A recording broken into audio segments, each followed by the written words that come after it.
August 5th, 1968, Quaker Sound Studios opened for business at 212 North 12th Street, Philadelphia. The owner, Joe Tarsia, invited a couple of acquaintances to try out his new place. So, writer-producers Kenny Gamble and Leon Huff brought in a rhythm section made of Ronnie Baker, Norman Harris, Earl Young, Bobby Eli, Larry Washington, and Lenny Pakula for a test session. 3 songs were recorded: We Don't Need No Music for the Landslides, as well as Ghetto Woman and Rover Rover for Ruth McFadden. After listening to the playbacks, Kenny Gamble simply said, "Sounds great, Joe, we'll use it." And the sound of Philadelphia was born. 5 years later, the very same musicians created disco. Hi, my name is Weldon Arthur McDougal III from Philly. One day I was coming from a rock and roll show at the Nixon Theater, and I happened to walk down to 53rd Street, and I saw this guy sitting on the step playing a guitar. And so I said, "Hey man, you want to play with a group?" He said, "Oh yeah, man, I'd love to." That was Norman Harris. But the reason, then I said, "Wait, how long you been playing?" He said, I'm taking lessons from Roland Chambers."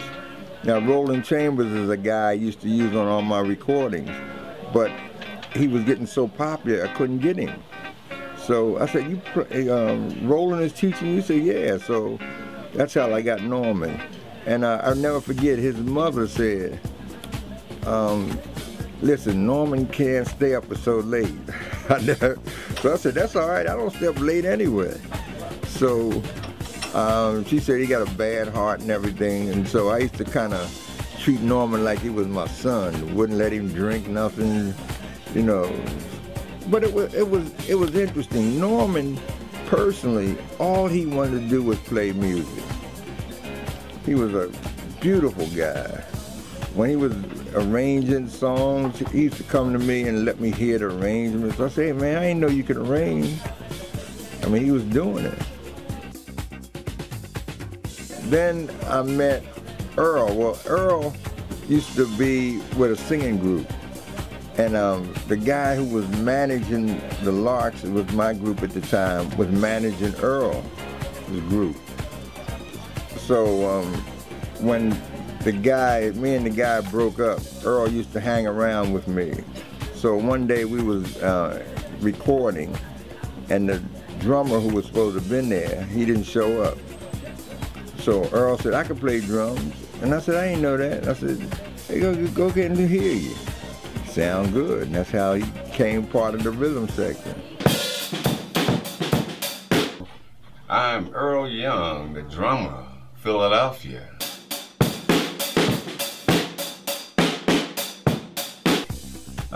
My role in music has been playing drums, singing with the Trammps, having my own recording company called Golden Fleece, along with my partners, Baker, Harris, and Young, and my own publishing company, The Whole Works. So I had a little bit of everything.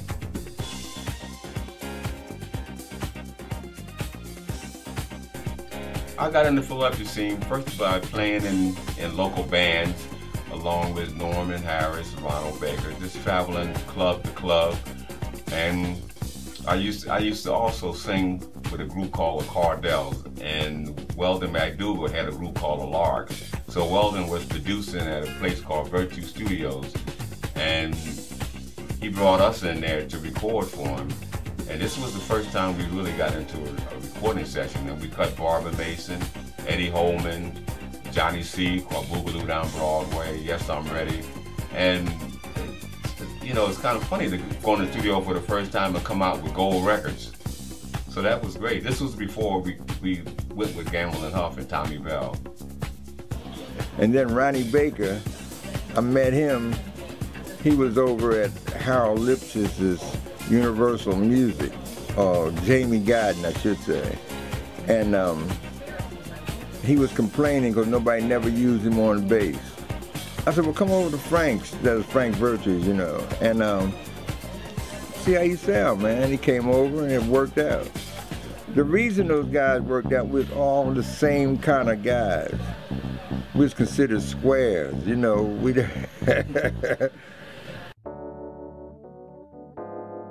It's like saying, if you had 10 kids, which one do you like?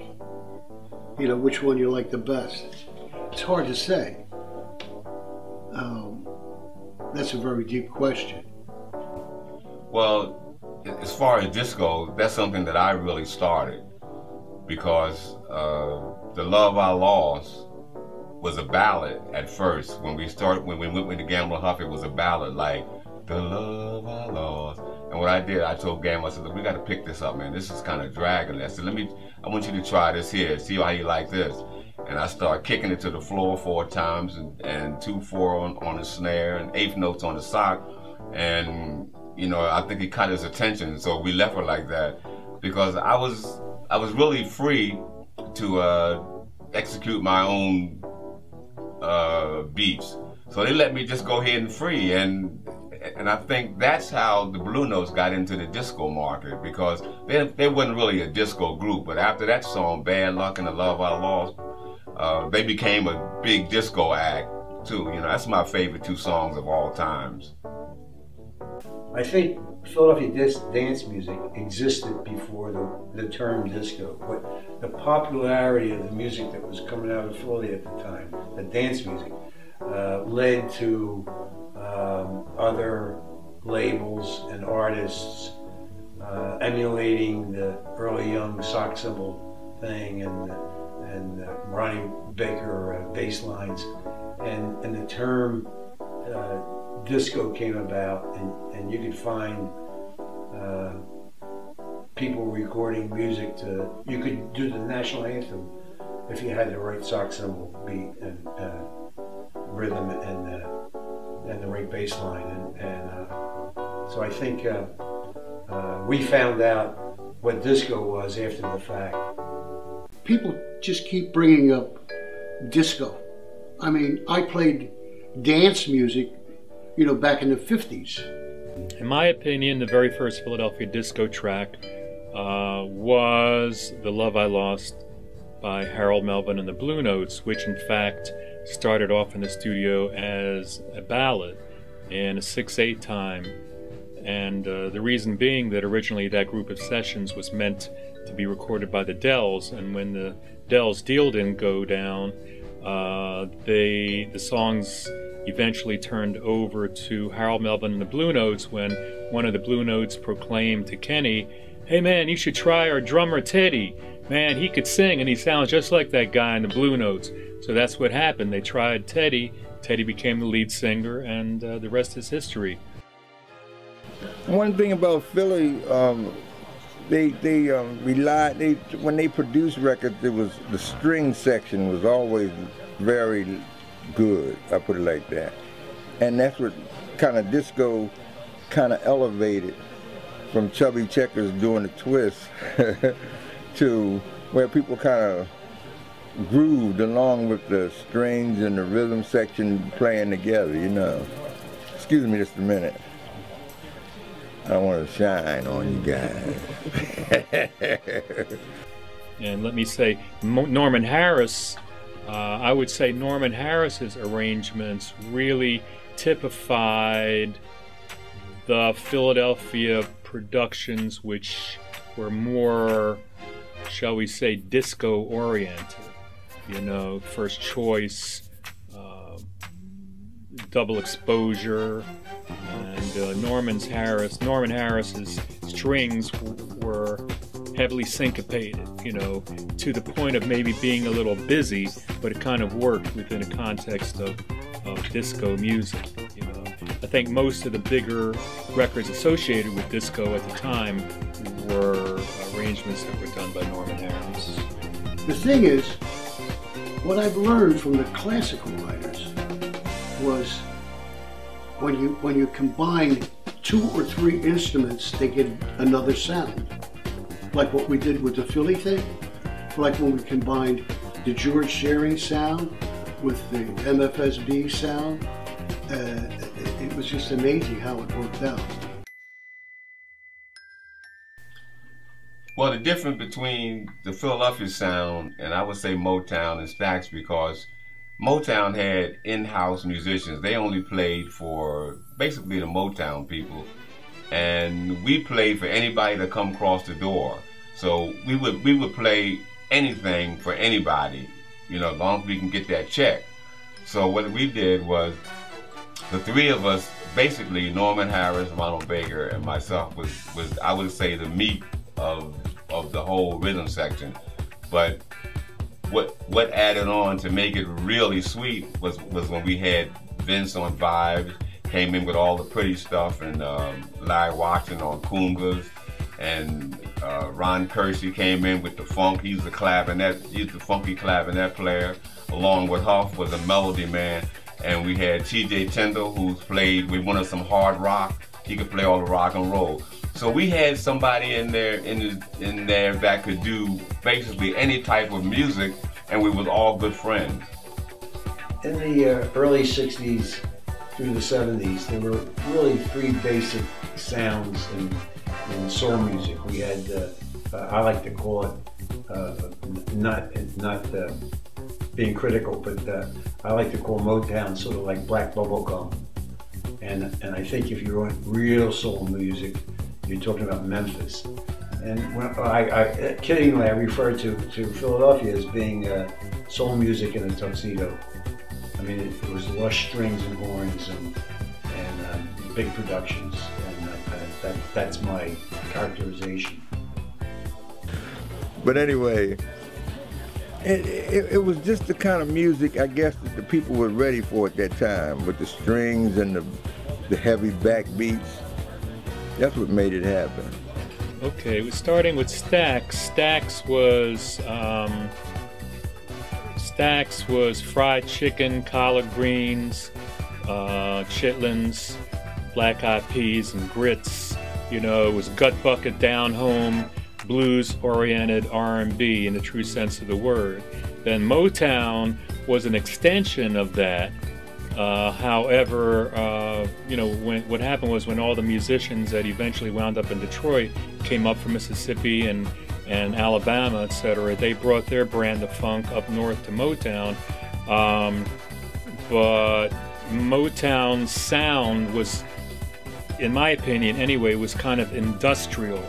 You know, industrial sounding, you know, like based on the, you know, the automobile plants that existed in Detroit at the time. So the sound kind of had an industrial kind of four-on-the-floor kind of feel to it. So what happened later on when it shifted to the sound of Philadelphia, our sound was more or less funk wrapped up in a tuxedo, you know, and chitlins and champagne. You know, the musicians in Philly had a way of playing jazz chords. We used major sevenths, minor sevenths, 11th chords, suspended fourths, a lot of chords that weren't necessarily used in Motown. Motown's music was kind of straight ahead, straight major chords, straight minor chords with no fancy embellishments.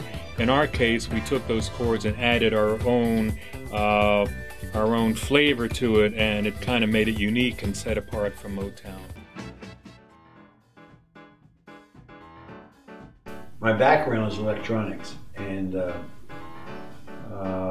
one day somebody asked me to fix a tape recorder, and the tape recorder was in a recording studio, and I said yes, fix the tape recorder, and I never left. And from there I started to work for the various studios fixing their equipment, and got the urge to get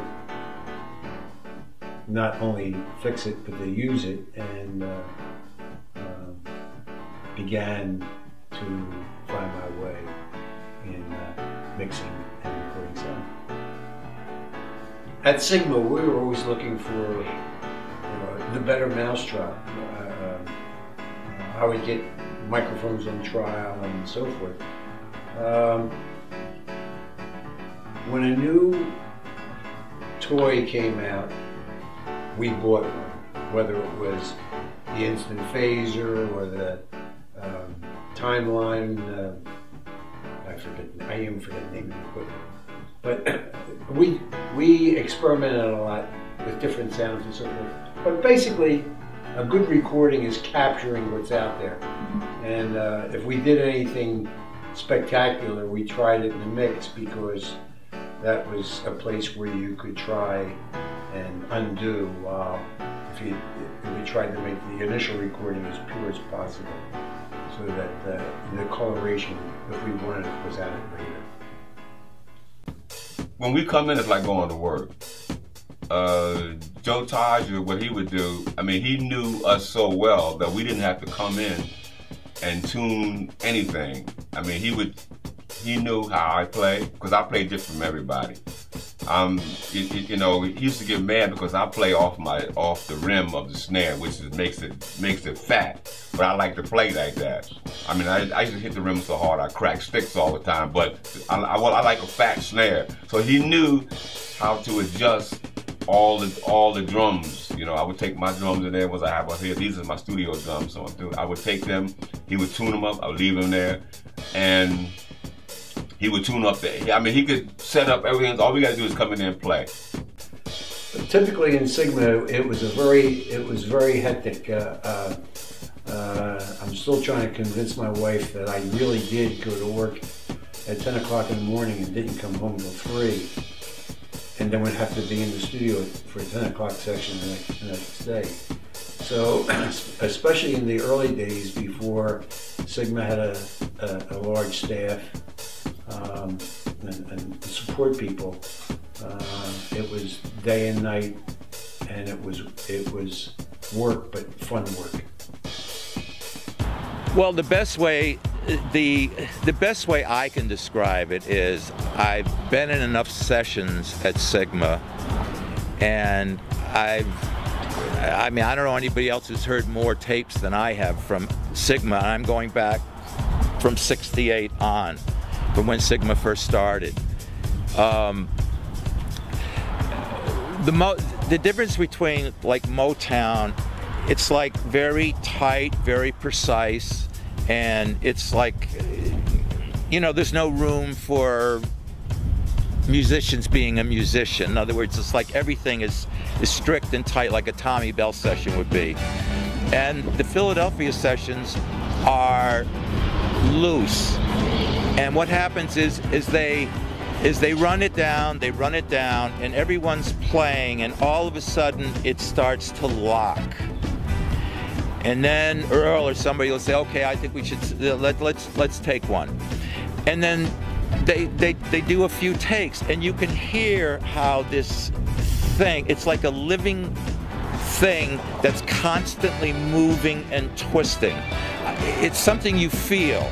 You can feel it, and people always say, oh man, that Philadelphia sound is like, there's a soul to it. Of course it's a soul, because it's alive. It's not metered. It's a live thing, but it's the combination of the guys playing together that to create the tempo and the feel. It's that you can't put it on one person. It's the combination of, and I don't know any other place that has that magic, because it is a magic. It really is. But I think in Philadelphia, they had the time to be able to do that.